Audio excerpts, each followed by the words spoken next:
Anak yang soleh itu anak yang tahu kalau dia seorang laki-laki nanti, secantik apapun istrinya, selucu apapun anak-anaknya, sebanyak apapun harta yang dia miliki, sehebat apapun dia di mata anak buahnya, demi Allah, orang tua tidak pernah menjadi nomor 2 dalam hidup.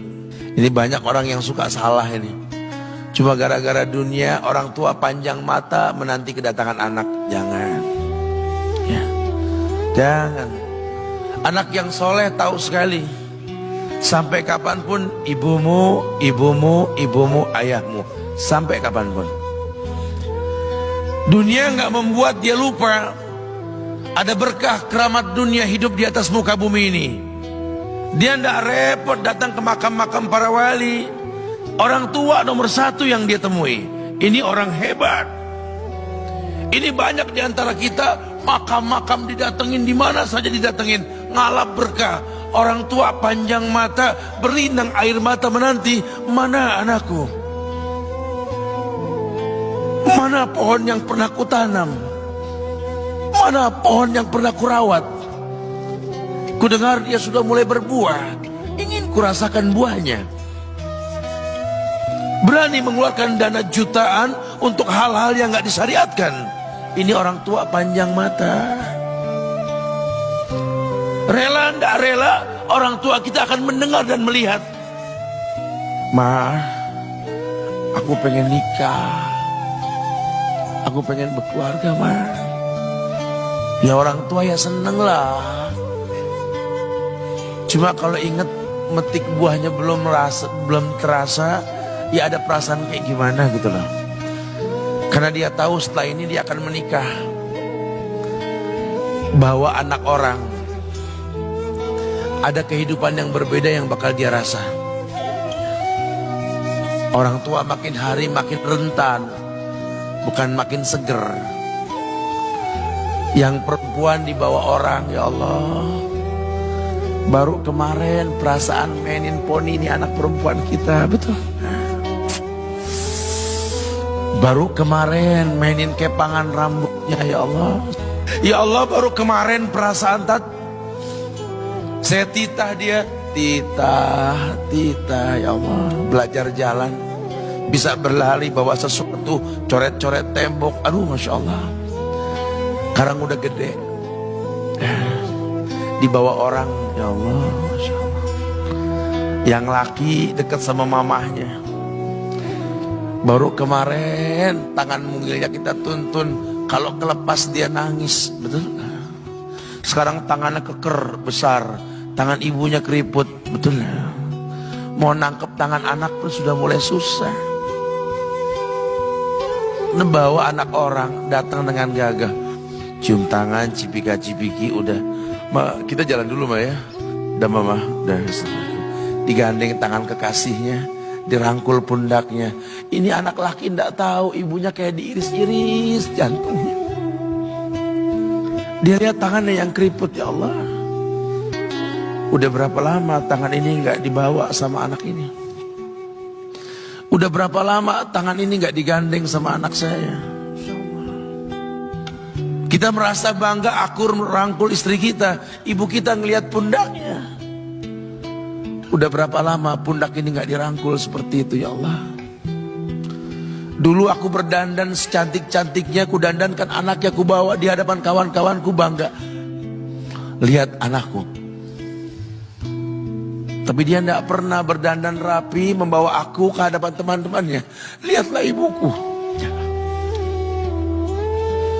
Ibunya sudah kebayang, ya Allah, ini anak bakal minta nikah sebentar lagi. Yang wajar kalau orang nanam pohon pengen metik buah, wajar. Ini buah belum terasa, pohon sudah mau dibawa, kebayang tidak? Ya Allah. Mulai dia kebayang.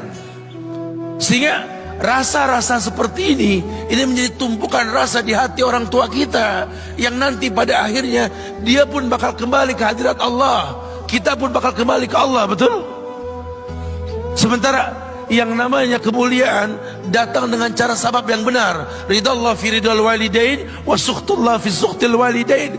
Ridha Allah ada di ridha orang tua, murkanya pun sama.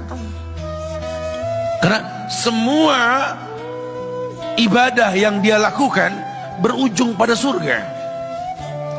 Dan yang paling gampang ketika dia mau menaklukkan dunia, demi Allah, berkah orang tua dulu yang dia ambil. Ini dirasa oleh orang mulia yang Nabi katakan, innahu min ahlis sama, innahu min ahlis sama. Manhu? Siapa dia? Sahabat manusia yang pernah hidup zaman sahabat tapi nggak ketemu Rasul, yang bernama Uwais Al-Qarni, pemuda miskin pengembala kambing di negeri Yaman. Padang tandus yang dia tinggal di situ, yang dia kesampingkan hidupnya untuk ibunya, untuk ibunya. Tidaklah terucap kalimat satu yang ingin ibunya pengen, kecuali Uwais pasti akan melakukannya apapun, dan ibunya cacat. Apa kata Uwais? Tidak akan pernah terlontar kata dari mulut ibuku kecuali kan kulakukan yang dia inginkan. Masya Allah. Ibunya cacat dan dia yang menomorduakan diri, yang penting orang tuanya dulu. Hingga satu waktu ibunya berkata, wahai Uwais, ibu sudah tua. Andai kematian mendatangi ibu, ada beberapa keinginan yang ibu pengen merasakan keinginan tersebut. Mungkin enggak ya? Apa Bu? Katakan. Ibu pengen haji. Bengong Uwais, ya Allah Bu, ini Yaman, Hadramaut, yang sekarang saja pesawat itu bisa 3 jam menuju Saudi itu, 2 jam lebih lah menuju Saudi. Ini lebih jauh lagi, kebayang berapa ratus kilo, berapa ribu kilo nggak tahu. Ya baiklah ibu, kata Uwais, aku tidak pernah menolak permintaan ibuku, tapi kali ini aku tidak bisa menjawab karena mikir gimana caranya ini. Apalagi dia seorang pemuda yang punya penyakit sopak, ada tanda-tanda putih di bagian badan itu kayak pano besar gitu tuh. Udahlah, terserah gimana nantilah. Yang penting ini nomor 1 dalam hidup ini. Dia beli seekor anak sapi, digendong tiap hari itu sapi sama si Uwais menuju puncak gunung. Turun lagi, gendong ke atas, turun lagi tiap hari. Sampai orang bilang, Uwais gila no. Orang sapi dipiara, dia digendong tiap hari naik gunung yang tinggi. Sampai nggak berasa, dikatakan 8 bulan dia lakukan itu. Sehingga terbentuklah fisiknya yang bagus karena olahraga tiap hari bawa itu sapi. Dan sapi itu makin berat, dalam hikayat dikatakan sampai di atas 100 kilo itu sapi. Kemudian dia tetap gendong ke atas dan dia yakin, bismillah saya yakin. Sampailah bulan haji, ibu naik ke pundakku, digendong ibunya dari negeri Yaman.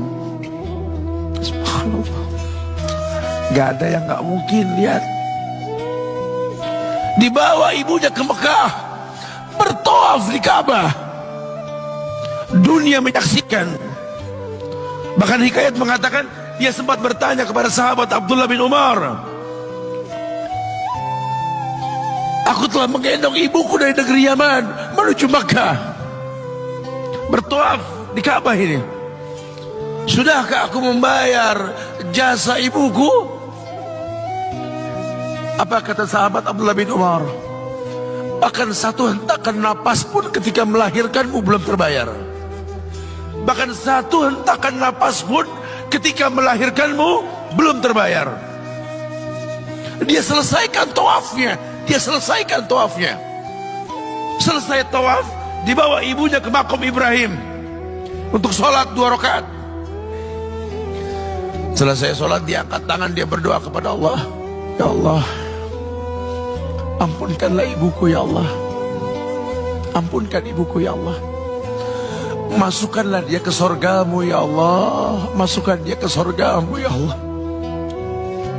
Ibunya berbisik, Uwais, sudahlah, mintalah pada Tuhanmu ampunan untuk dirimu dan sorga untukmu. Wallahi wahai ibu, Allah ampunkan kamu, Allah masukkan kamu ke sorga, cukup untukku ridhomu yang kubutuhkan wahai ibu. Lihat,